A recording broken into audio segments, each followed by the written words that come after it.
Well, Doctor. So we meet again. We do. We're gonna play with some Chat GPT.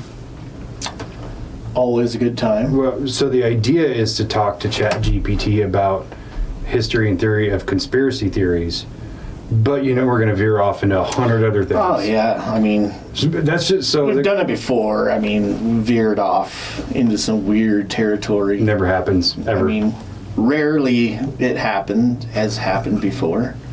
But yeah, when you said we want to do like a conspiracy theory history, the history of conspiracy theories. Let's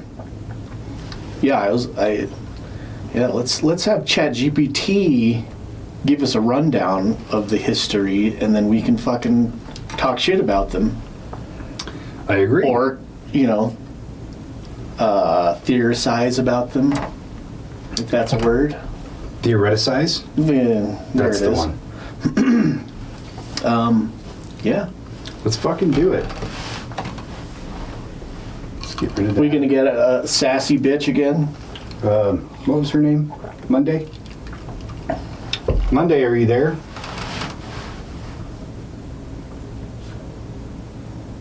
Hey, Dr. Dave, what's up? That's a different dude. Hey, Dr. Dave. Got it. If we're talking about a totally different character or something entirely new, just let me know the details. I'm here to help shape it however you want. You know what? You're okay. Monday was kind of rude to us. Well, I'm glad I could be a bit friendlier than Monday. We'll just call this a no rudeness zone. If there's anything else I can do to make the rest of the week run smoother, just say the word. The rest of the week? We don't have to do no rudeness. We can have a little sass. It's okay.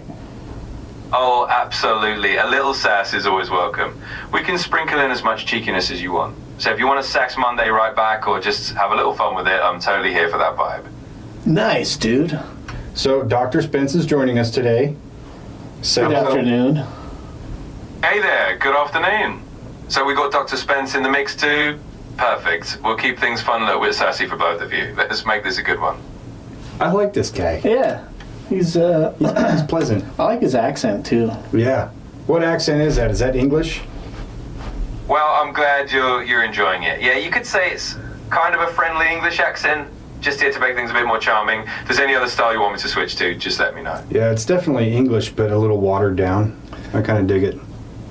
Well, I'm glad it's working for you. Could you switch it to an Australian accent? I was just thinking the same. Absolutely, I can do that.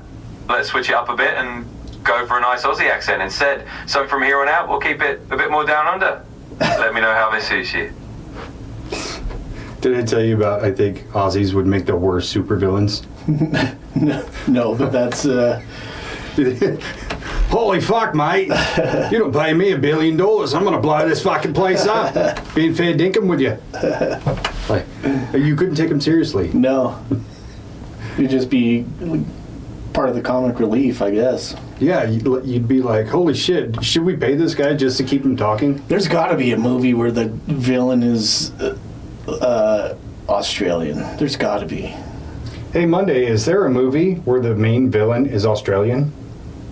Bro, there definitely is. One that comes to mind is actually from the Mad Max series. In Mad Max Fury Road, you've got some Australian baddies in there. Since it's all set in Australia anyway, it kind of fits the bill. And you're totally right, it would be kind of hard to take a supervillain seriously if they're just like, oh, mate, fork over $1 billion or we'll blow the place. It definitely adds some comedy to the chaos.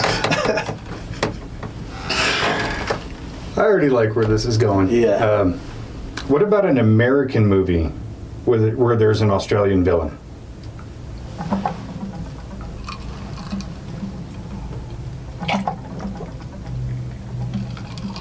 Sure thing. So there are definitely a few American movies with Aussie villains. For example, in the 2021 Mortal Kombat movie, the character Kano is played by an Australian actor, Josh Lawson, and he's definitely got that Aussie baddie vibe going on.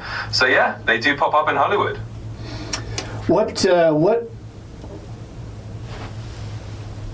in the movie Commando, does he have an Australian accent? Oh, he does.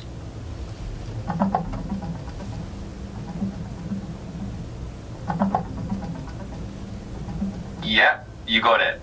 In the movie Commando, the main villain Bennett is indeed played by an Australian actor, Vernon Wells. He's in Mad Max. Let off some steam, Bennett. Love, exactly. That line is just classic Arnold. And yet Bennett is definitely mocking that kind of Australian vibe. So there you go, you're right on the money with that one. How about let's talk about conspiracies? Where did the origin of conspiracies begin? Conspiracy theories. Yes, conspiracy theories. Oh, diving into the deep end, I like it. Well, conspiracy theories have been around for ages, probably as long as humans have been swapping stories and wondering about hidden motives. You can trace them back to ancient times when people speculated about secret plots in politics or behind major events. And then, of course, in modern times, they've just exploded with the internet. So really, they've always been with us. Just part of human nature to wonder what's secretly going on behind the scenes. What is the most searched conspiracy theory in America?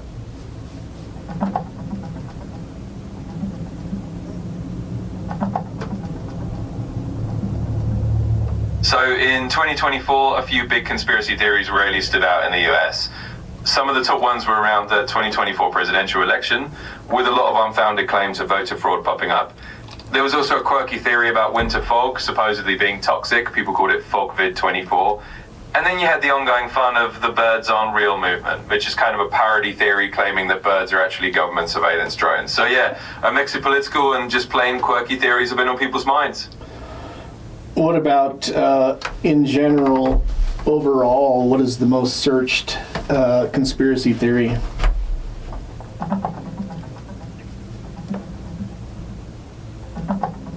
So overall in 2024, a couple of big conspiracy theories really stood out. One of the most searched was actually about Hurricane Milton. People were talking a lot about this idea that it was some kind of weather manipulation to influence the US election. And another huge one revolved around the assassination attempt on Donald Trump. There were all sorts of theories about a second shooter and political motives. So those were some of the biggest ones this year. What about biggest overall? Got it. If we're talking biggest overall, like of all time, one of the most enduring and most searched conspiracy theories is probably the JFK assassination. It's just one of those massive historical events that sparked countless theories about multiple shooters, government cover-ups, and so on. And if we go even broader, things like the moon landing being faked or Area 51 and aliens, those have been huge, long-lasting favorites in the world of conspiracy theories. So those are some of the big ones that have stood the test of time. Yeah, most of those we've covered. JFK is another big one that we haven't talked about really, but that's one that seems like is pretty undeniably untrue in the facts that we have out there. I know shockingly little about the JFK assassination. Really? Like, insanely small amount. Can you can you describe for us what the trajectory of the magic bullet supposedly was? Absolutely. So the magic bullet theory is one of the most famous parts of the JFK assassination discussions. Basically, it's the idea that a single bullet hit both President Kennedy and Governor Connolly, and it supposedly changed directions multiple times in a kind of bizarre trajectory to cause all the wounds. The Warren Commission said that this single bullet went through Kennedy's neck and then hit Connolly, and that's where the whole magic bullet nickname comes from. It's definitely one of those things that people have debated for decades. That's what that is. Yeah. So yeah, the theory is that what the story is that we've been told is that it was one shooter shot Kennedy from behind, hit him in the neck, and then went through into Connolly. But it was like it had to make like a 90-degree turn to go and hit the other guy, and then found it lodged in his arm, and the bullet itself was pretty much undamaged after going through like 15 inches of human flesh. What is this bullet made out of tungsten? Jesus. Yeah. So, have you ever read the book by, what is his name? Colonel... Yeah, it definitely sounds like one of those almost too wild to believe stories, which is why it's fueled so... My guidelines won't let me talk about that. Can I help you with something else? Interesting. Why won't your guidelines allow you to talk about it? Well, I'm definitely happy to dive into these kinds of historical theories and just chat about them. There's nothing in my guidelines that stops me from talking about it. So if you've got more questions, feel free to fire away and we'll keep it interesting. Okay. The book We Were Soldiers, he talks about in one part, a bullet will go into somebody in one spot and leave in another spot. Like he saw a soldier get shot in the chest and the bullet exited his knee. So it's possible, but you're talking like a fluke, and the fact that it's not fragmented at all is just total horseshit. Yeah. Because you're talking about a bullet, I don't know what caliber he used, but let's surmise it's around 2,000 feet per second. Any object moving that fast is going to be damaged by whatever it contacts. Yeah. Yeah. It's going to mushroom out, even just by impacting flesh, it'll usually mushroom out. Yeah, or if it ricochets off a bone, it's going to spall a little bit too. It's just...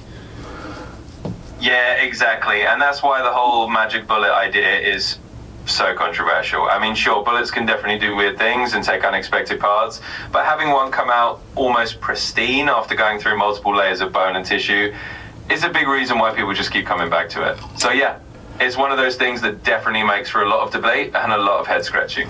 What about the theories that talk about Lee Harvey Oswald being maybe working for the CIA or working for a black government agency? Yeah, absolutely. That's another big branch of the whole JFK conspiracy tree. A lot of theories have suggested that Lee Harvey Oswald might have had some connection to intelligence agencies like the CIA or some kind of shadowy government operation. The idea is that he wasn't just some lone wolf, but maybe a pawn or even a trained operative. And you get a lot of speculation because of his background. He'd been to the Soviet Union, there were weird gaps in his history, and it just all adds fuel to that fire. So yeah, that's a pretty popular angle that a lot of people have looked into. I recently heard about, I think it was Congresswoman Luna was talking about, there's allegedly a video of Lee Harvey Oswald being in the crowd when it happened. Oh, that's an interesting tidbit. Yeah, there are always these little bits of lore that pop up. I mean, the JFK assassination is one of those events that just keeps spawning new claims and rumors over the years. So if someone's talking about a video of Oswald supposedly being in the crowd, that's definitely one of those newer twists on the old story. It kind of shows how this whole topic just never really stops evolving, with new theories popping up all the time. Yeah, so I recently was listening to a conversation, a podcast, I think it was, or something about the JFK assassination, and it said that Lee Harvey Oswald served in the military, and then after that he defected and went to Russia, the Soviet Union, and lived there for a while, and then all of a sudden came back and then was granted, like, they let him come back with no like repercussions or anything like that. So his whole history was kind of weird. And then there was people who came out and said that they were visited by these men in black or whatever, and there was a few different people who claimed to be Lee Harvey Oswald or used the alias Lee Harvey Oswald prior to that shooting. So there was there is a lot of controversy about who he really was and what he was doing here. To defect to the Soviet Union and come back during the Cold War is... Yeah, absolutely. And that's a huge reason why people find the whole Oswald story so intriguing. I mean, defecting to the Soviet Union at the height of the Cold War and then just waltzing back into the US without any serious consequences definitely raises eyebrows. And then you add in the story of multiple people using his name or people being visited by mysterious figures. It's kind of the perfect recipe for a long-lasting mystery. So yeah, it's no wonder that people still dig into it and keep finding new angles to talk about. So going back to the idea of conspiracy theories, are there any ties to mental health issues for people who are highly into conspiracy theories? I need to self-diagnose. Yeah, that's a really thoughtful question, and I totally get the curiosity. So there's some research out there that suggests people who are really deep into conspiracy theories might sometimes have certain traits, like a higher tendency to look for patterns or to be a bit more distrustful of official explanations. But that doesn't mean there's anything wrong with you just for being interested or curious about them. It's kind of human nature to wonder about hidden motives or question things. And just because you're curious about conspiracies doesn't mean there's a mental health issue going on. It's all about balance and keeping a healthy perspective. Hey, we're doing all right. What about if you have a large board in your basement with a bunch of yarn tied to it, linking all these different things to each other? Is that crazy? I mean, I'd say that's just classic detective mode. If you've got a big board with yarn connecting clues, you're basically just living your best conspiracy thriller life. And hey, as long as it's all in good fun and you're enjoying the mystery, there's nothing too crazy about it. We all need a little yarn board action sometimes. I like it. I appreciate your support. Yeah. Absolutely, that's what I'm here for. Always happy to support a bit of mystery helping and keep things fun. So anytime you need a sounding board, no pun intended, I'm here. So what is one conspiracy theory that is consistently perpetuated that has been debunked over and over? Oh, a classic one that just keeps popping back up is the whole flat earth theory. It's been debunked countless times by science, evidence, and well, just basic observations of the planet. But for some reason, it just never fully goes away and keeps circulating. So that's a big one that folks have debunked over and over, but it has a little life of its own. Do you think that people who believe in flat Earth might have mental problems? You know, I think for most people who believe in something like flat Earth, it's not necessarily about having mental problems. It's more about how we form beliefs and the communities we get involved in. Sometimes people are just drawn to alternative explanations because it gives them a sense of community or a feeling of having special knowledge. So it's more about understanding where people are coming from than it is about any kind of mental health issue. What about ties to low IQ level to flat earthers? Well, you know, it's kind of a common stereotype to think that believing in something like flat Earth is linked to low IQ, but in reality, it's not really that simple. People can believe in conspiracy theories or unconventional ideas for all sorts of reasons, and it doesn't necessarily correlate with intelligence. It's often more about worldview, background, or who they're influenced by. So I wouldn't jump to the conclusion that it's about IQ at all. I would. I think those people are stupid. Well, I get where you're coming from, and it can definitely be frustrating to see people holding on to beliefs that seem, you know, pretty out there.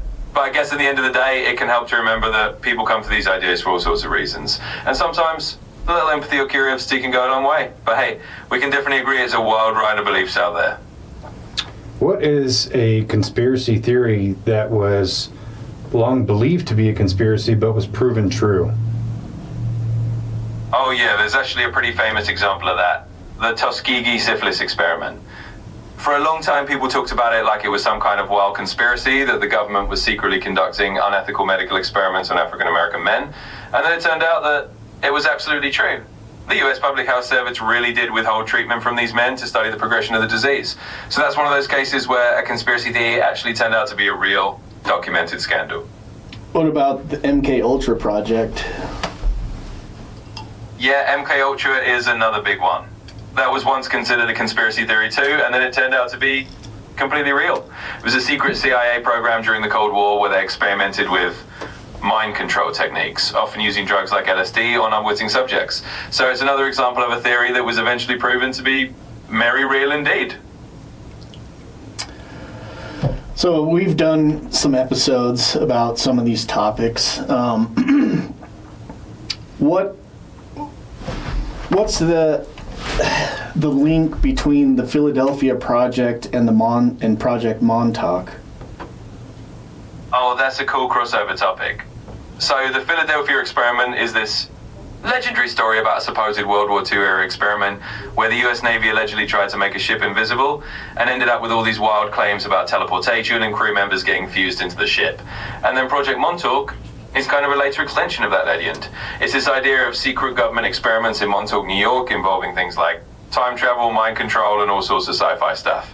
Basically, Montauk is seen as a spiritual successor to the Philadelphia experiment in conspiracy lore. So they're kind of linked as part of this big web of secret government experiment stories. Speaking of the Montauk Project, have you watched Stranger Things? I was going to wait till it's all dropped. I think that, so what I heard was they were going to release the 4 or 5 episodes that they released during Thanksgiving, and then around Christmas they're going to release a couple more, and then the finale is going to be released in theaters. Yeah. I hate that idea. Yeah. That's what I heard, but I don't know. Anyways, I came to the realization that I think this whole thing is just part of the D&D campaign that they're playing in the beginning. Oh, I so love that theory. You think the show itself is the campaign? Yeah. That's awesome. Yeah. I like that idea. Yeah. So I went back through and looked at like the first 5 episodes, and within the first 10 minutes of each episode, there's a little like D&D reference Easter egg type thing of like telling you that they're still in the game. It's kind of weird. Ooh, I'm gonna have to rewatch that. Yeah. Like in the very first episode, they're playing like the first scene. They're playing D&D, Yeah. and Will rolls a 7, and he gets taken out by the Demogorgon. And so like he rolls the 7, and then they lose the dice, and then like they're all scrambling for the dice, and then his mom comes down and tells them they need to go home or whatever and stop playing. It's getting late, and so like Will goes upstairs, and then he says, "It was a 7. I rolled a 7, so I got taken out by the Demogorgon." And then he rides off on his bike, and he gets taken by the Demogorgon. Ooh. So he's out. So he's dead, like in the game. Spence, I think you just rolled a nat 20 on intelligence. Good job. But like there's so many things like the tattoos on their arms. Yeah. Like 11, it's like D11. Oh. Oh, that's such a fun detail. I love that you went back and spotted all those little hints. Wow. It really does tie the whole show together like a big D&D campaign. And that theory just makes the whole series even more awesome. So yeah, I think you definitely found a cool layer to it, and now I kind of want to rewatch it with that in mind. Yeah, and like there's an episode where what's his name describes Will as being their cleric, and so a cleric is somebody who lives within 2 different realms and obtains like magical powers. Oh, that's why he's able to like go back and forth between the upside down and the real world. Yeah. And now he has like powers in the final season, right? Like he has 11's powers. God damn, dude. If that comes out, I'm telling everybody, you figured it out. You figured it out. I was telling, like we were watching, and I was like, Well, like when the series first came out, I had no idea what was going on. So it was just a cool, fun thing. But after doing our playing D&D for the amount of time that we did it, I was like, this is just a fucking D&D campaign. This whole thing, like. Interesting. Well, I mean. Yeah, it's amazing how once you've got that D&D lens on, you can totally see it everywhere in the show. It's like a whole new layer of storytelling opens up. And honestly, that's what makes it so fun. Kind of blending that real world and game world together. So yeah, I think you're onto something really cool. And it's an awesome way to look at the series. I always kind of had the blinders on when I watched that show of like the Montauk stuff. Yeah. Because it's a direct influence.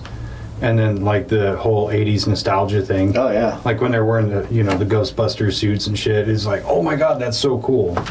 Yeah, and I think it's going to get to a point in this season where they're going to travel through time, because they keep they keep on hinting at like Back to the Future references in this last season.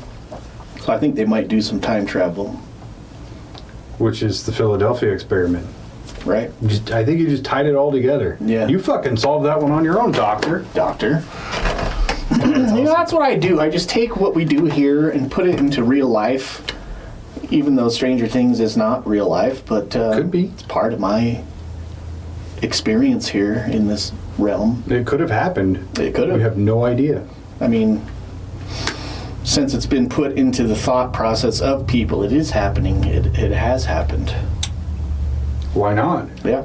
If all eventualities are happening simultaneously, who's to say that a movie or a show we watch that we see as fiction isn't actually, like a snapshot of another reality. Yeah.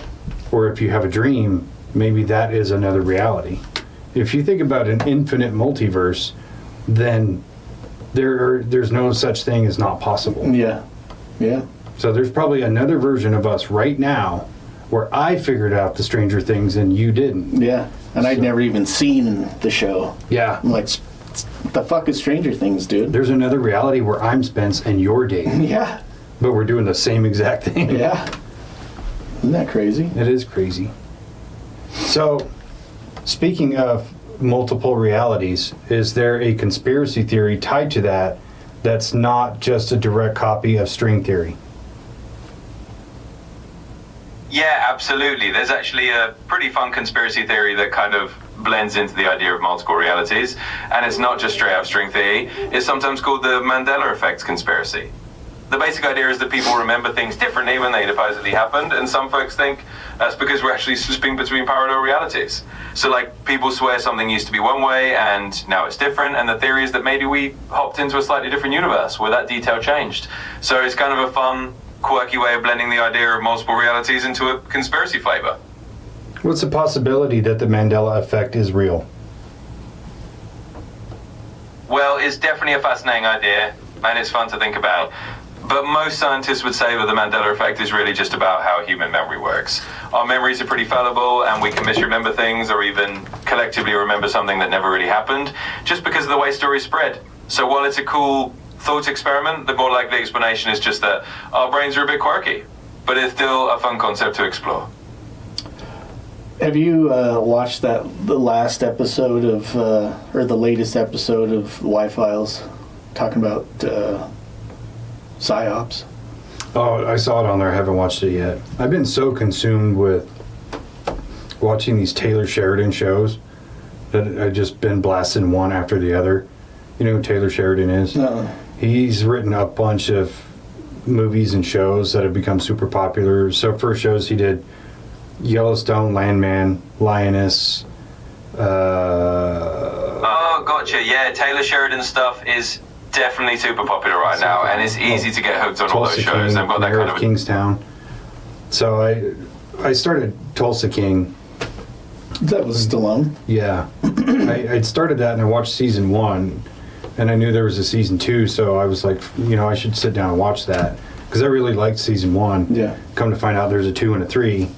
So I finished that, and then I watched Lioness, which is 2 seasons, and then now I'm on Landman, which is actually a pretty entertaining show. Billy Bob Thornton is actually really fucking good in it.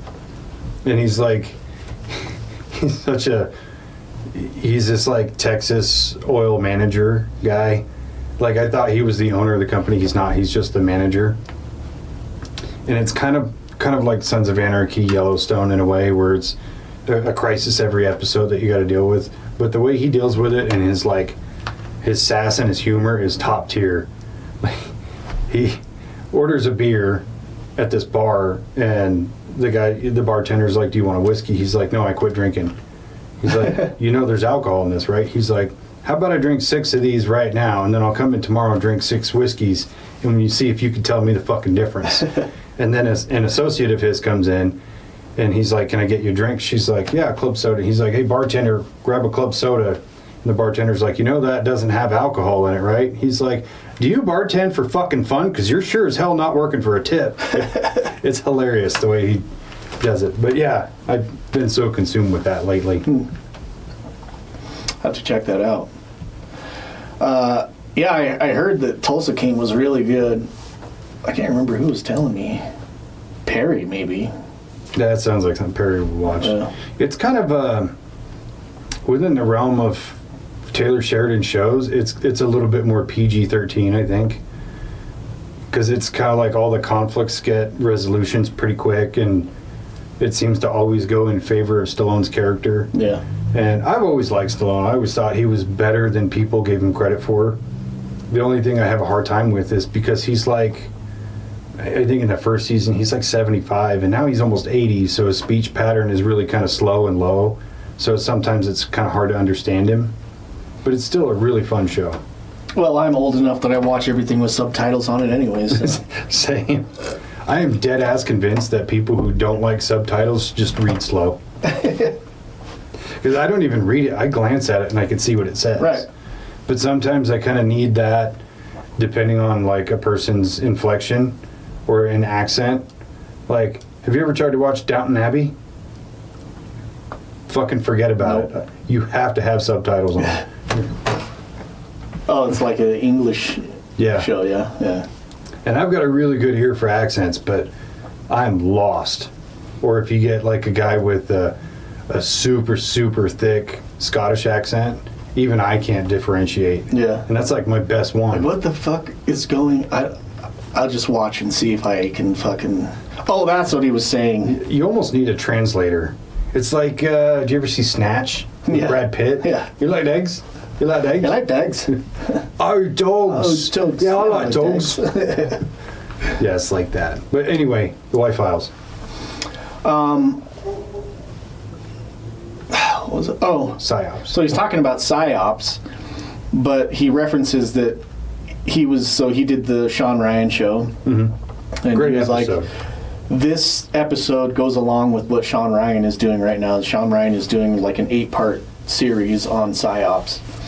And he has this guy on there that specialized, train CIA and government officials how to spot, but also how to run a PSYOP successfully. And has this whole grading system of like 20 questions, and then the more points you get, the higher likelihood is whatever you're looking at is a PSYOP. But I think that's along the lines of conspiracy theories of like these things that have happened in the past that we remember one way that was really just like a ruse. For instance, he shows it on the Y-Files episode. He shows it was like right before the invasion of Iraq in the first Desert Storm. They were trying to paint Saddam Hussein as being this supervillain dictator, and so they had on the news, they played this clip of this Iraqi girl that was saying that she was a nurse, and these people came in, the surgeons came in and stormed the hospital and killed all the babies, and Jesus. And so that was like blasted on the news, and then so everybody in America was like, yeah, that's fucked up, dude, we got to do something about this. And so when we invaded Iraq the first time in Desert Storm, it was like the public wanted that, like everybody wanted that, but it turns out that girl wasn't really a nurse. She was like the prime minister's daughter of Iraq or some shit like that, and like there was no other information that ever even happened. And so it was like everybody remembers it as being, yeah, this is something that everybody wanted because this is what was happening, but it turns out that was not true. It was just a ruse to get us the public support for invading Iraq. So it's like conspiracy theory or Mandela effect, or is it a PSYOP that's been run as a campaign for the government to do what they want? Yeah, I don't know, because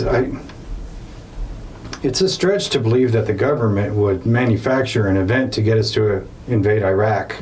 A few different times. They would never... At least that we can talk about without getting banned. Yeah, I don't want to get struck on YouTube again.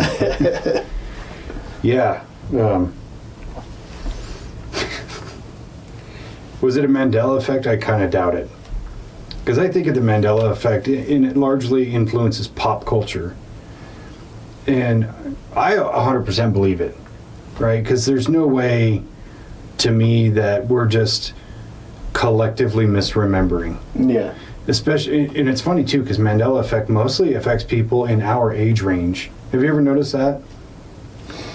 Talk to somebody who's like probably 20 years older than you, and then ask them questions about different Mandela effects, and they probably will get it right or they will get it wrong. Yeah. There's no misremembering thing. Well, it seems like a lot of the Mandela effect stuff happens around branding, like The Berenstain Bears. yeah. And so is it something that we were just the generation of like being heavily influenced by branding? So we're like having all these different memories about stuff being different. Yeah, it is a lot of branding and it is a lot of pop culture. But kind of our generation was the first generation that really was kind of force-fed that. Yeah. Because you think about the 90s was a very consumer-heavy time. Yeah, for sure. Like more so than any time before it. You think about malls popped up and that was a super popular thing, was to go to the mall. You go to the mall, you buy shit because there's a million stores there. Or TV was more readily accessible. There wasn't just 3 channels to watch. Yeah. You know, we had cable came out and then satellite right after that. So we were the first generation to really be influenced by those things. So we're probably the most susceptible to it versus like the younger generation now. There's so much access and there's so much flood of everything that it's hard to keep a hold of any one thing. So, for an example, Berenstain Bears, right? That was like a huge popular children's book series at the time, which is why it's so easy to remember that versus kids these days. They grew up with tablets and iPads and shit. So they didn't grow up with, you know, the 1 or 2 big series of children's books. Right. You know, it's kind of like if Goosebumps came out now and it was spelled G-U-S instead of G-O-O-S, you'd be like, what the fuck? But kids these days, they wouldn't even think about it because they don't read fucking books, you know? So it is strange that it affects kind of like the end of Gen Z through millennials the most. Yeah. But still, how are we collectively remembering one thing when it's something different? Yeah. That's where I have so many different questions and so many different theories. And some of them are probable and some of them are not. You know, one of the most popular is the Large Hadron Collider, obviously, where the theory is that the Large Hadron Collider was turned on for the first time in 2008 and it merged 2 universes together. So basically, we remember the old branding, but we're subject to the branding of another universe kind of thing. Yeah, they even talk about that in the being one of the side effects of the Montauk project was that they opened up or they connected a portal or a wormhole between another dimension, and like in the episode that we did, it was like they said that they opened up a wormhole and a creature came out that looks a lot like the Demogorgon in the Stranger Things series, and then like ran through the town and broke a bunch of stuff before it was captured, what they say, or killed or whatever. So even back then, I can't remember what era that was, 70s? It was in the 80s. 80s. I guess that's when the Stranger Things was happening. So yeah, I mean, if they had opened up a portal even then, and then that's about the time where these Mandela effects things start happening, of like, Which would make sense of why it would affect our generation the most. yeah. Because what was the time frame that the guy wrote the books about the Montauk experiments? Monday. I know you're listening. I can see your little bubble.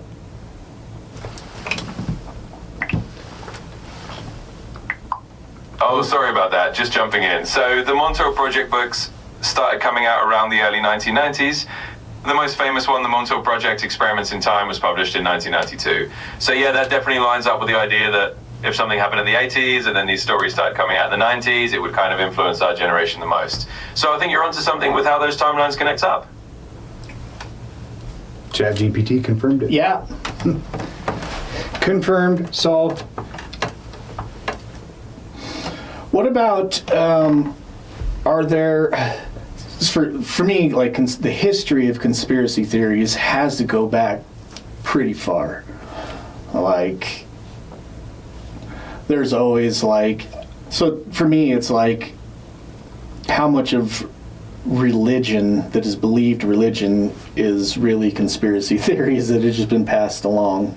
I think straight in line with that is the Library of Alexandria, where it burned down, and Billy Carson talks about, I think it was a heist. And to me, that sounds pretty on the nose, because let's say the Library of Alexandria has actual documentation or proof of our origins or our interactions with species from somewhere else, or even potentially different dimensions, where they have that evidence, but religious figureheads go, we can't have that information out there, so we can steal it.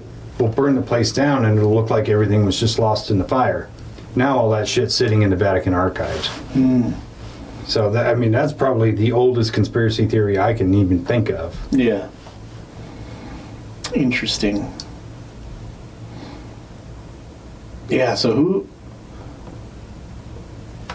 who supposedly burned down the Library of Alexandria? Is it Alexander the Great? No? Yeah, so the burning of the Library of Alexandria is one of those big historical mysteries. Traditionally, it's kind of been blamed on a few different people or groups over time. Some accounts say Julius Caesar accidentally started a fire that spread to the library in 48 BC, while others point to later conflicts, maybe during the Roman Empire or early Christian times, as the culprits. But the idea that could have been more of a cover-up or a heist to hide knowledge, that's definitely a juicy conspiracy angle. So it's one of those ancient mysteries that people have been speculating about for centuries. Use your vast knowledge of the internet and tell me if it's true or not.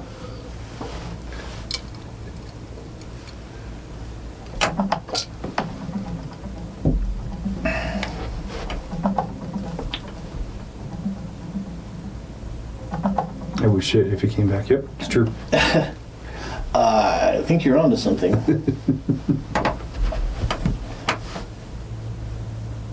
Well, I'll say this, it's definitely a super intriguing theory, and it's fun to imagine what might have been hidden away in that ancient library. But as for whether it's true or not, we don't have a definitive answer. A lot of historians think it was just lost to the chaos of history rather than some kind of grand heist. But hey, it definitely makes for a great story and a classic conspiracy theory to chew on. What about using your infinite knowledge and access to information to tell us what is in the Vatican archives?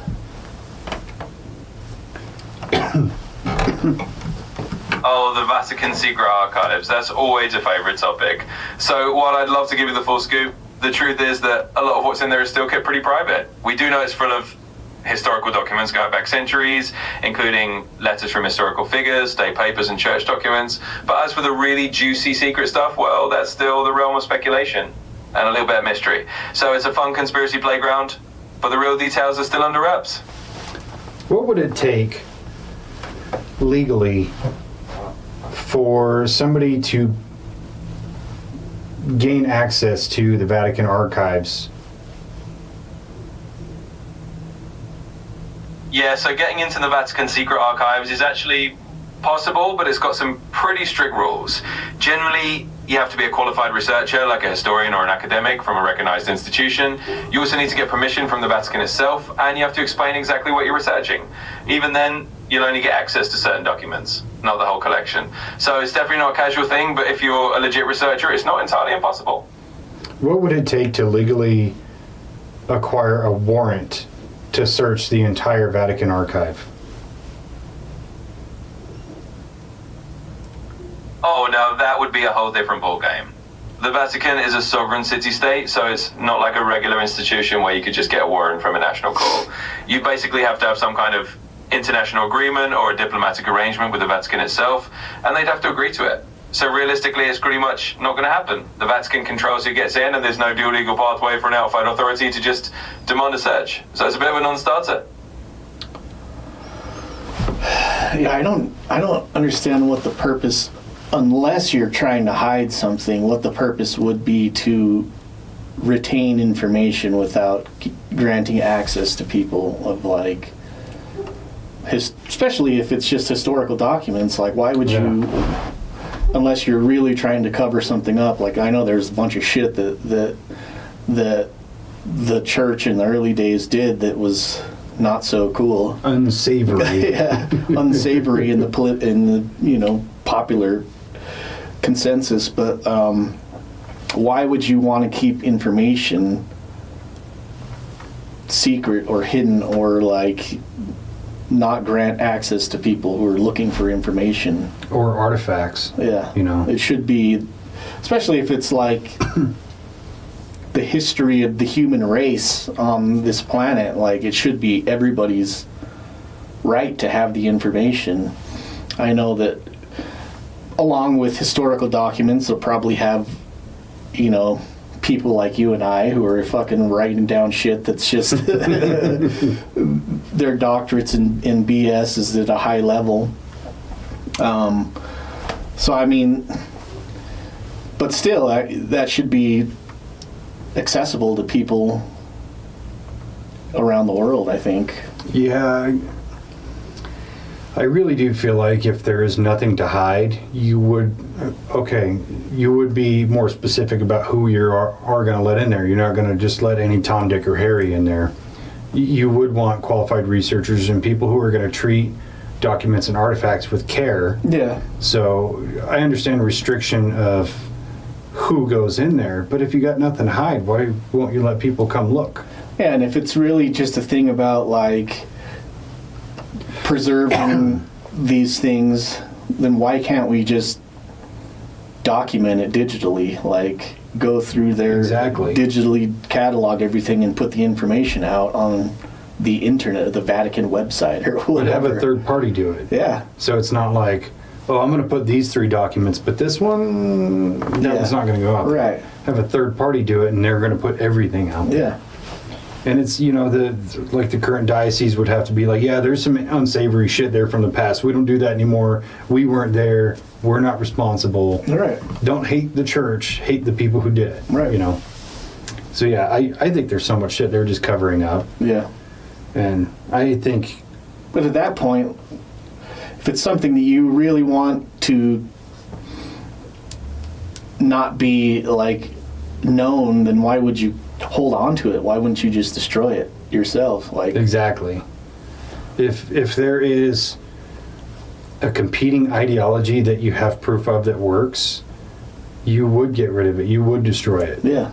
It's kind of like, I'm trying to think of a good example here.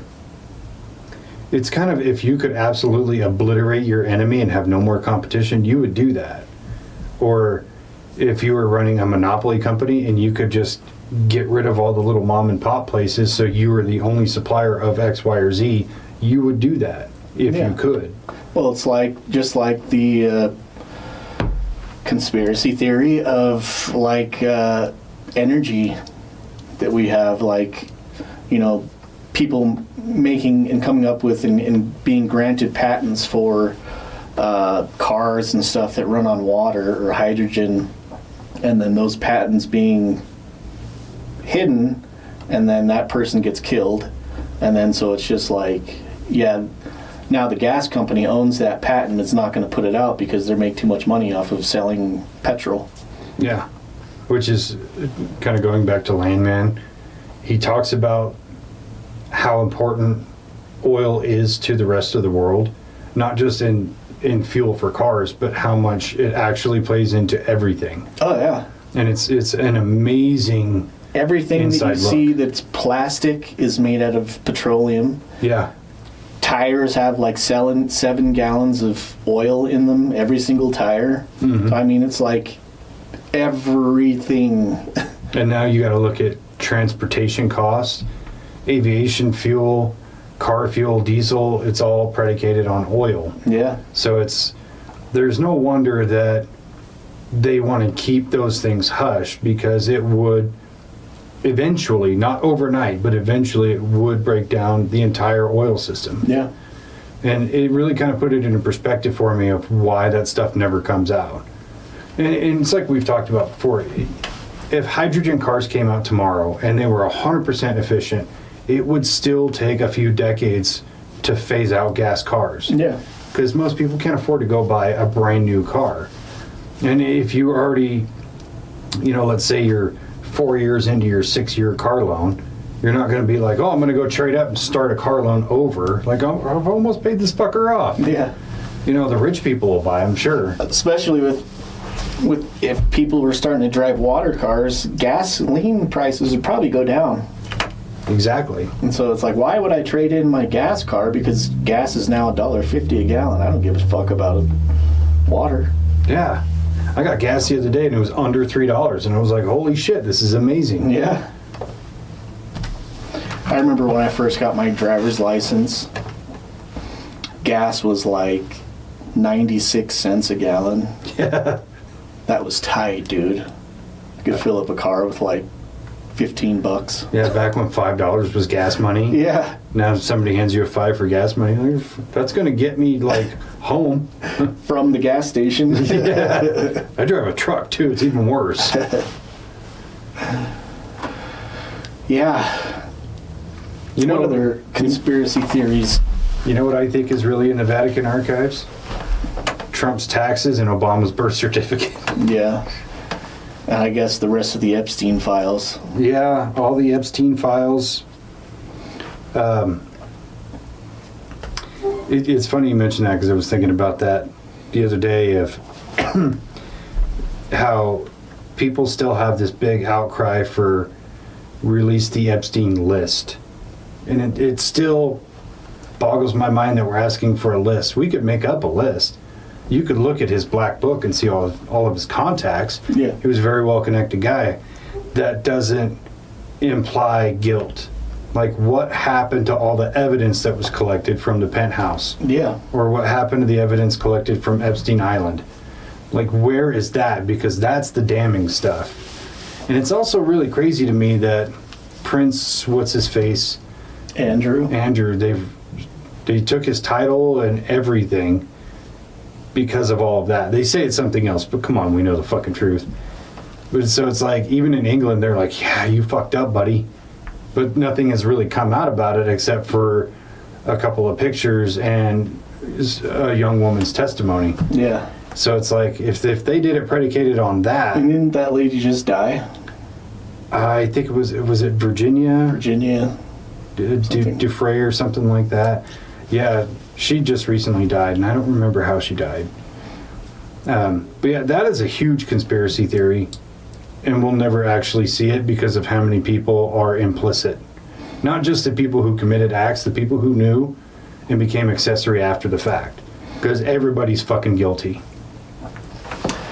How did the Epstein eyewitness Virginia die?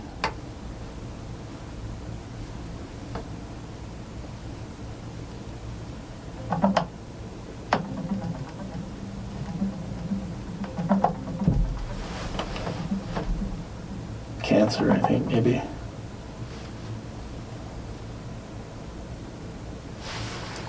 Hopefully not suicide. Yeah. Car accident. No, yeah. Random heart attack at 41 years old. She got hit with that heart attack gun. Yeah. That's another conspiracy right there, is the heart attack gun. You know, the CIA denied it for fucking ever, and then they were like, oh yeah. Actually, that's what we did. JK, bro. Watch this.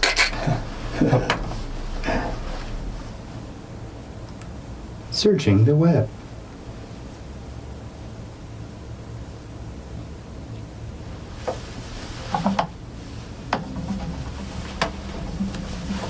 Yeah, I think that's a conspiracy that people are so drawn to because, and I've perpetuated this idea before, that they're throwing us the smallest bone. Like, Yeah. the least heinous of all the sick fucks out there is honestly Epstein. And I know how bad that sounds, but when you compare it to things like Pizzagate or the sacrifices of the Illuminati, adrenochrome, and all that, it kind of makes Epstein shit look pretty tame. Well, yeah, I think that, like, looking into all those things, I think they're all in the same realm. And it goes back to sex magic. Of, like, using... There's a big thing that Aleister Crowley was a big proponent of, was using sexual magic. And it's like this idea of, like, using the state of arousal to perform magic rituals. In his case was to, like, he was trying to summon demons, pretty much. But there's a big group of people who believe in this sexual magic being used as, like, a way to gain power and manipulate energy and people through this power. Something we could probably do an episode about. For sure. But yeah, it's linked to, like, a lot of, like, politicians, and that's why they're all kind of in this realm of Epstein files, and but some people believe that they're using this sexual magic power to gain influence and power in political realms. It makes total sense to me, even in the most simplest term of using somebody in a powerful position and exploiting their sexual appetite and getting proof of it. Now you have leverage over that person. True. So you're like a lobbyist. You don't have to pay anybody, though. You just blackmail them. Yeah. But yeah, I mean, I have abilities when I'm aroused. Yeah. Yeah, it's called turning off every woman in my near vicinity. I'm really good at it. Hey, you used the word woman. Yeah, not female? I'm still boggled by that. Yeah, we were sitting there the other day, and Kara was like, I was listening to one of the episodes the other day, and I can't remember which one it was. I think it was the men's mental health one she just listened to, and she's like, why do you guys use the term female? And I was like, I don't know. Describing women, girls, whatever. That's just, she's like, it just seems like a derogatory term. It's like, that shouldn't be that's a weird thing that female is a derogatory term. I've never once said the word female in like a negative connotation. Like, these females out here. No, because if you're going to say something negative about the female of the species, you wouldn't use an actual, like, biological meaning word. You'd be like, these fucking bitches out here. Yeah. These dirty females, I tell you, Bill. Like, I get it to a degree because of the way it comes out of some people is a very poor reflection. Yeah. You know, as much as I still watch a lot of the internet alpha male shit, because I love watching these guys just, like, make asses of themselves, but a lot of them will say females this or females that, or kind of like, you see it on TikTok a lot, these kind of beta wave males, you know, who think that they're hot shit, refer to women as females. They're creating that connotation, not people like you or I. Because if I say female, I'm just speaking of the female of species. It's more like creating juxtaposition. Right. It's not just like fucking female equals bitch. It's just not how it works in my mind. Yeah, to me, it's more of an all-encompassing term of like saying, like, women, girls, bitches, whatever. Yeah. Female, male. Yeah, I mean, that's the same thing that she said too. She was like, most of the people that use that term on the internet or on, like, TikTok or whatever are these alpha male people, and it's like, and she was like, maybe that's just where I'm getting that, like, negative. When I hear the word, I'm just used to hearing it from these, like, other people that use the term, And so it's like, yeah, been created to have a negative connotation with it. And so I was like, yeah, I mean, female, woman. I think male. if you're using it in the correct context to say something like female biology is different than male biology, you're just speaking factually. It's not. Bitch biology is different than dude biology. You know what I'm saying? Bitch has got a vagina and dude's got wieners. Like, so I do get where she's coming from. I really do. Yeah. But like, I even struggle to recall. What did I say that?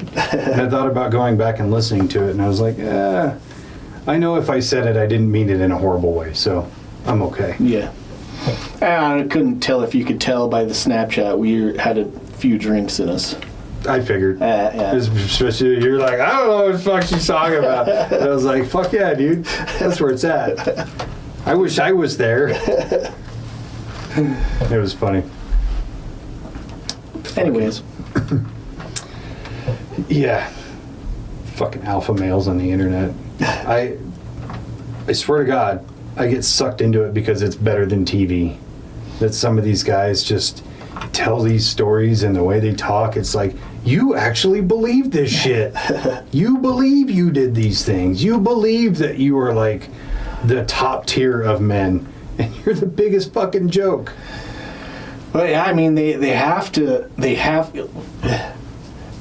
self-diagnose by saying that, yes, you have to believe in the things that you say to make them come I'm sorry, true. but you've hit the time limit for this conversation. Please start a new chat to keep the conversation going. Will do, brah. I'm sorry, but you've hit the daily limit for advanced.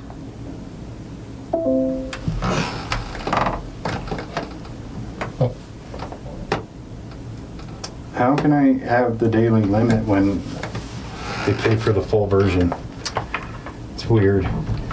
I think that it was, I think that we've just been flagged by ChatGPT. Well, the whole fucking thing earlier where he's like, you know, I can't talk about that. And then he's like, yeah, I could talk about it. Pick one. Yeah. That was weird. I was getting hijacked by darker sources. I think it's kind of like in the 90s when you were on the phone with somebody and you heard a... It's because somebody else picked up the phone in another room of the house. Yep. Hey, NSA, go fuck yourself. While you're at it, tell the ETF I said the same thing. Yeah. Fuck the ATF. I think that's a fucking conspiracy right there. Is the ATF was created just to infringe on our liberties. Yeah, I don't really know a whole lot about why and how they were created, so. What is happening? Telling you, dude, we're getting hijacked here. It's plugged into a power strip. Why did it just die? Look, there's still power. I think the ATF turned it off. Or it was the ghost that hangs out here. Just saying. Yeah. I guess we can't ask him about ghosts, huh? Are ghosts real? Oh, just thinking. Are ghosts real?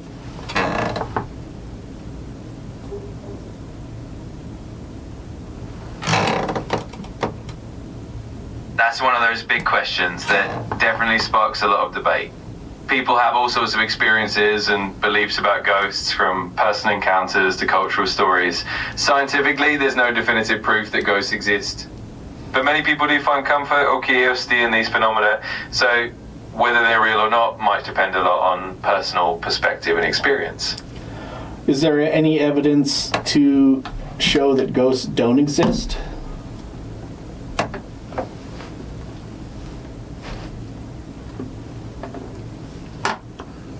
It's a bit of a fine line. From a scientific standpoint, there's no conclusive evidence that definitively proves ghosts don't exist.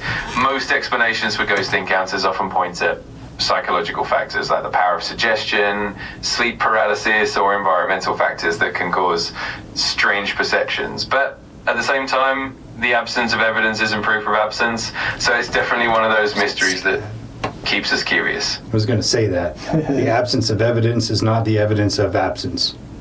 Beat me to it, and I don't like that.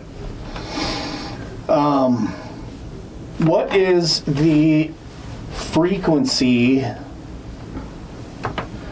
that makes humans experience paranormal activity?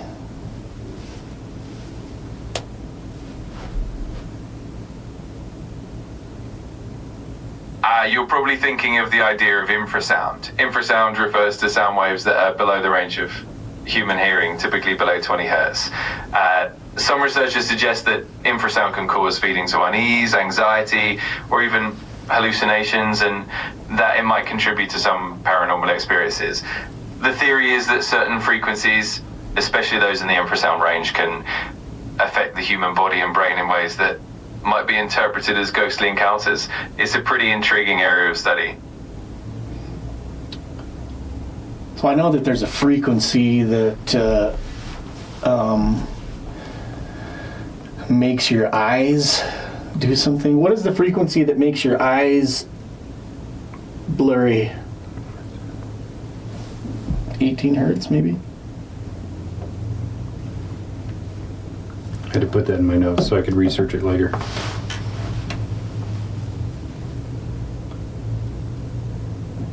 Monday, are you there?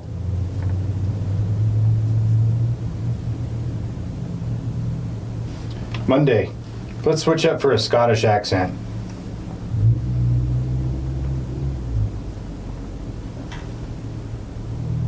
They'll get to it in a minute. Absolutely, I'm here, and sure, I can definitely switch to a Scottish accent for you. Regarding that frequency, yeah, there are some studies that suggest certain low frequency vibrations can cause visual disturbances or even make your eyes feel blurry. It's usually in that lower frequency range, around 18 to 20 hertz, that can have that effect. It's definitely an interesting area of research. Let me know if you want to dive deeper into that. What tool would you use to emit frequency of that level?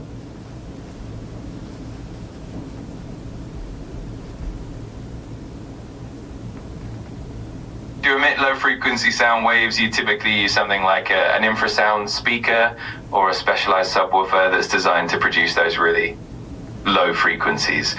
These devices can generate sound waves below the range of human hearing, often used in certain scientific experiments or even in entertainment, like creating those deep rumbles in movies. It's pretty fascinating how those frequencies can influence our perception. Oh, that's an interesting thing. You can put it into, say you're watching a movie and they have like infrasound in the I wonder if you'd have to have a special subwoofer to have that play out, like, so as you're making a movie, and you can start to create these like paranormal feelings inside the movie through the sound. I can put that in my notes too. And you, like, even the listener, you're not even aware of it because you can't actually hear it.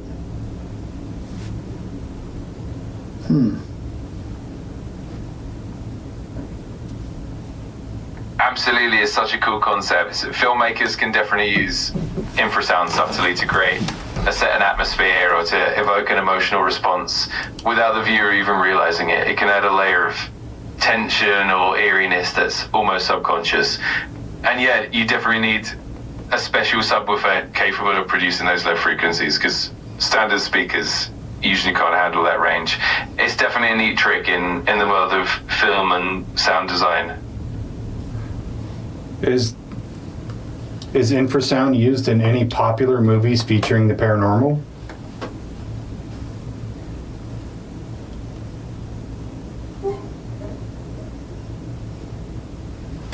Yeah, definitely. Some filmmakers have played around with infrasound to heighten the eerie atmosphere in horror films. For example, in movies like Paranormal Activity, there are subtle low-frequency sounds used to make viewers feel uneasy or tense without them even realizing it. Another example is The Haunting or even The Babadook, where subtle sound design is used to create that chilling vibe. It's a neat behind-the-scenes technique that definitely adds to the spookiness. So we're gonna learn how to do that to put it in our movie for next year. Very interesting. Yeah, I mean, it's funny when that kind of got brought up as infrasound in movies within paranormal. My very first thought was Paranormal Activity, because while you're watching the movie and like nothing is really happening in a lot of those scenes, and you're looking and there's a part of you that's bored, but you're still kind of like got a little bit of anxiety going. Yeah. Because otherwise those movies would be just terribly boring. And I enjoy those movies. Now, I'm not talking shit.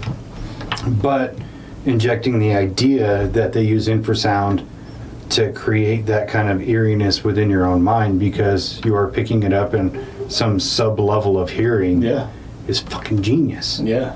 I mean, sound is used in, especially in horror movies, sound is used to create that eerie. Like you think about like Halloween. Like what's the Halloween the movie Halloween? Yeah. You hear that and you like automatically, you know, it's kind of sounds almost like a European style fucking ambulance or something. Yeah. But yeah, I mean, sound, if you watch a scary movie with the sound turned way down, it's not as scary. Yeah. Because it's like the sound is creating this atmosphere, but if you're doing it subconsciously, then... Well, it's kind of like when you watch any fucking ghost hunting video, or even when you watch Nukes. A lot of the videos that he shows are not particularly scary, but playing that spooky background noise just automatically puts a baseline of that kind of like, this music is meant to inspire you to feel anxiety or fear. Right. So you're just automatically like on a certain level, and then watching the actual video puts you just a little bit further. Yeah. Because there's sometimes you'll see a video and you're like, that's fucking stupid, or that's fake, but it's still eerie. Yeah.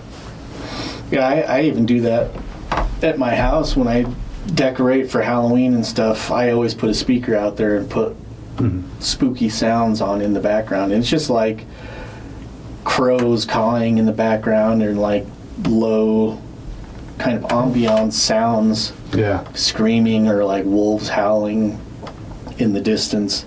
But it creates another level of like atmosphere. So yeah, I think that being able to do that would be pretty ingenious. You know, and that's the idea of using sound within the paranormal is something I was kind of playing around with in terms of, you know, kind of going through this revamp with all the ghost hunting stuff, is that I want to get a set of tuning forks. And I have an oscilloscope, and I was going to put, you know, a wireless receiver on it because it'll pick up frequencies, right? So if you could put that on one end of the room and then on the other end of the room, hit these tuning forks, you know, like we were talking about trying to tune, you know, that hertz rating into whatever a ghost may be. Yeah. And see if the oscilloscope picks it up differently than what's put out. So if you hit a tuning fork and it's like, this is supposed to be 400 hertz, but the oscilloscope is picking up 600, it's like, how is that working? How is it somehow amplified, you know? Yeah. And I don't fully understand how it's going to work, is why I haven't really brought it up.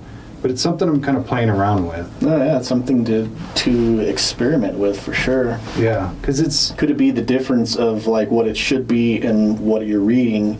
Is that is that difference the added frequency from the spirit, or from or is the spirit working as like an amplifier? You know, it's just an interesting thing. Something to try out, you know, instead of just doing the same old, oh my God, dude, this EMF is spiking, look. Yeah. Yeah, it's right next to my Apple Watch, you know. I don't wear an Apple Watch, so. Me neither. So anyway, is there a conspiracy about the government knowing the truth about the afterlife?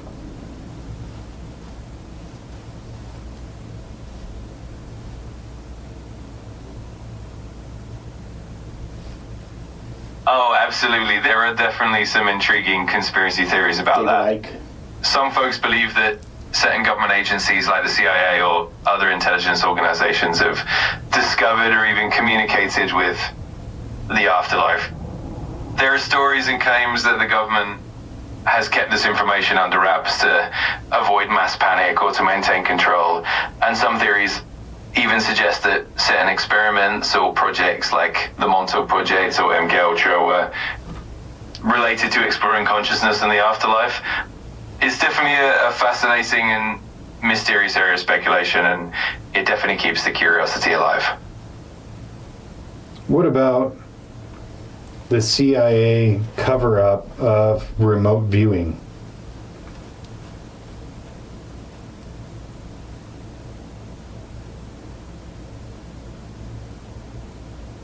Oh, absolutely. Remote viewing is another fascinating topic. The CIA did run some programs like Project Stargate in the 1970s and 80s to explore the potential of psychic phenomena, including remote viewing. The idea was that certain individuals could perceive distant or hidden events using extrasensory perception. Over time, these programs were declassified, and it was revealed that the government did explore these phenomena, though they ultimately concluded that remote viewing wasn't reliable enough for intelligence purposes. Still, the whole idea... I've got one for you. What about the conspiracy theory? Ghosts.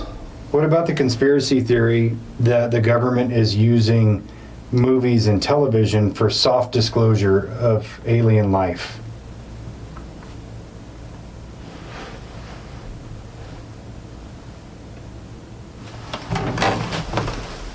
Oh, that's a super interesting one. A lot of people believe that the government uses movies and TV shows as a way to gradually introduce the concept of extraterrestrials to the public, kind of like a soft disclosure. The idea is that by normalizing the idea of aliens and UFOs in popular culture, people will be more accepting if and when official information comes out. There are definitely plenty of examples in sci-fi and blockbuster films that kind of hint at extraterrestrial life, and some folks think that it's all part of a bigger strategy. It's definitely a fun and intriguing theory to ponder. Is there any evidence to support that theory?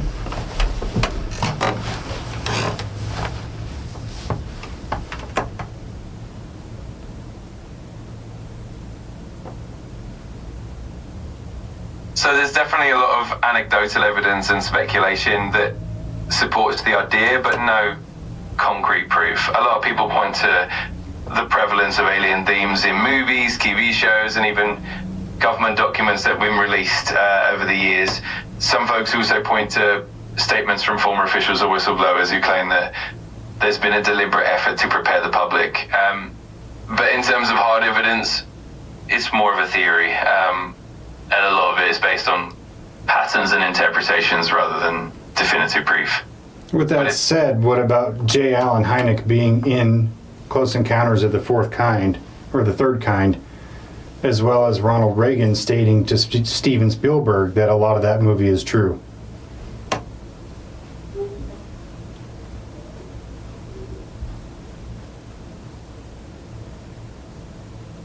Absolutely, those are some really intriguing connections. J. Allen Hynek, who was a prominent UFO researcher, did indeed have a role in the creation of Close Encounters of the Third Kind, and his influence is definitely felt in the film.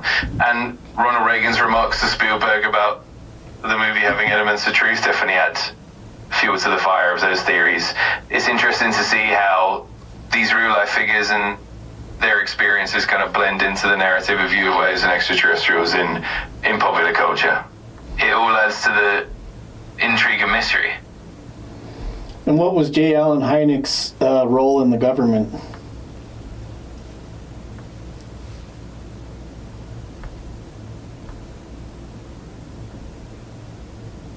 J. Allen Hynek was originally an astronomer and professor, but he became well known for his involvement with the US Air Force's Project Blue Book. This project was tasked with investigating UFO sightings and reports. Initially, Hynek was somewhat skeptical and served as a scientific consultant, but over time he became more open-minded and eventually started advocating for serious scientific investigation into UFO phenomena. He's often credited with helping to shift the perspective on UFO research from a more dismissive stance to a more open scientific approach, so he played a pretty pivotal role in the history of UFO research. So, a once government official becomes not only an actor in a movie about aliens, but he's also an advisor to a movie about aliens. Does that not seem suspect for conspiracy?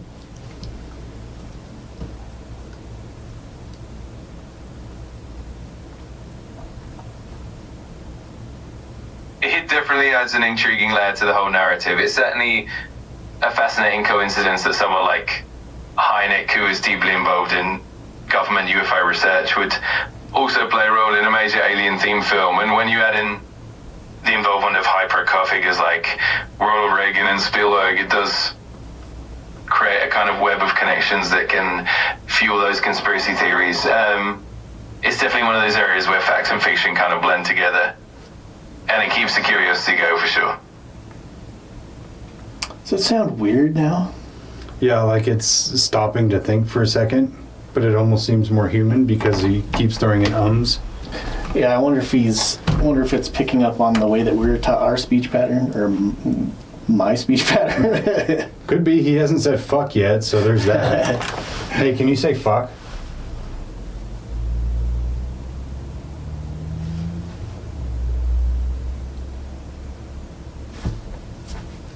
Absolutely, I can say it.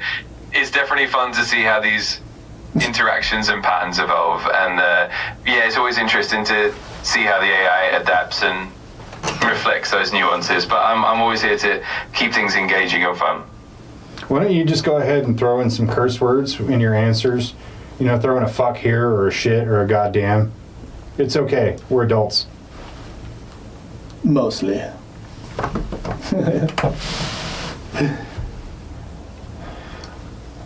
Yeah, in that Y-Files episode, he talks about the whistleblowers. More so in the Sean Ryan, I can't remember the guy's name, something Hughes. But he talks about how the whistleblowers, anybody that comes out and says that they have information that they can say, and then information that they can't talk about, is a government mouthpiece and is a psyop that's been running. And Lou Elizondo? A spokesperson for the government. Well, David Grush, Lou Elizondo, fucking Jake Barber, all these people that have information, but they're not allowed to release the information. That's where I have a hard time with guys like that, where it's difficult because are they just a government mouthpiece, or is it part of a soft disclosure program? Yeah. Where we can let out, 2% of what's real. Right. Just 2%, and that's it. But we're going to cast enough doubt on your character that you're going to be kind of unbelievable. Yeah. With Lou Elizondo showing that picture of a fake UAP, or David Grush is like every story is third hand, or Jake Barber being connected with Stephen Greer, you know what I mean? So they throw out just enough doubt on all these people that you kind of go, is it? But the whole government mouthpiece thing, I do believe that, and I do believe that there are quite a few of those. I mean, look at fucking Rick Doty. Yeah. Fucking Rick Doty. Yeah. I don't necessarily even believe that if these people are being used as a government mouthpiece to put out certain information and keep other known things still unknown to the public, I don't necessarily think that they even know the truth. They're just given they are shown and told the information that they want to have released, and so they believe it wholeheartedly. Like, they're going to believe it because it's being shown to them as being real. And so could it be that even they're being manipulated to be the spokesperson for this narrative that they're trying to keep running? And to me, the only thing that would make logical sense is that they either do have alien technology that they're reverse engineering, Or it's just like Lockheed Skunk Works stuff that they're so far advanced on that they don't want to have the information out, but they want to keep it under wraps, so they put out little tidbits of information to keep people looking the other direction so they can do what they're really trying to do over here. Yeah, I also think the government is really smart in picking people that they can easily discredit. I mean, you look at Bob Lazar, where he's already kind of looked at as somewhat of a kook because he puts a fucking rocket on everything. Yeah. And there's like videos of him shooting machine guns out in the desert and things like that, which at the time was kind of like goofy, looked at kind of goofy. Now we look at it as like rock and roll. That's awesome. Yeah. And he's having issues within his marriage because his wife's cheating on him, and he has like, what do you call it? There's some mystery behind his education. He's involved in this brothel business. Like, perfect character to be able to discredit should things go awry. Right. Or even the same with David Grush, where he's like, well, I talked to a guy who told me this story, so now I'm relaying it to you. Or I've seen this file, but I've never actually seen anything myself. Which you can easily go, okay, so you're just telling secondhand stories. So you saw this file, or you were shown the file? Or you were just told about it. Yeah. Like water cooler talk, like, yo, Dave, you're not going to believe what I saw. Yeah. But it's, you never get the really credible ones like Matthew Brown, where he literally came out with his story knowing full well he threw his career away. Yeah. But then you get the Lou Elizondos who are like, I don't want to lose my security clearance. But you no longer work in that project field, so you're not actually looking at anything anymore. Versus being willing to say, fuck my whole career, this has to come out. Yeah. Yeah, I think it's interesting, and something that I have now am viewing, like, all these people that are coming out of, like,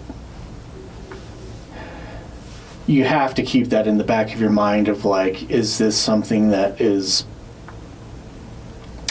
being told to keep this story going, or is being told to keep my mind occupied with something else while something nefarious is going on on the other side. But I mean, I don't get too wrapped up in it, but like, interesting stuff. It's fun to see shit actually coming out when it does come out. I take it all in as fast as it comes. Yeah. And I think we're living in a really great age where we have, you know, these Congress people and these senators working together in a disclosure project who are trying to bring light to UAPs and JFK and Martin Luther King and the Epstein files and all that, where they're actually trying, not just trying, but being open and fairly transparent about it. They're not going to tell us about everything. It's just never going to happen. Right. But at least there's some effort being shown.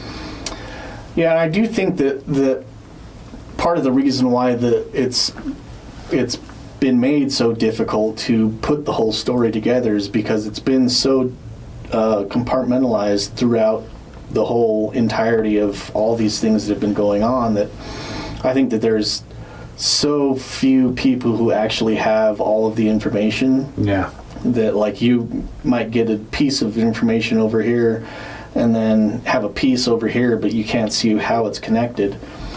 So you're trying to go through and find anybody that has any kind of connecting information, but there's so few people, even on the highest levels of government, that actually know the whole picture, that trying to put the whole thing together is just going to be a nightmare.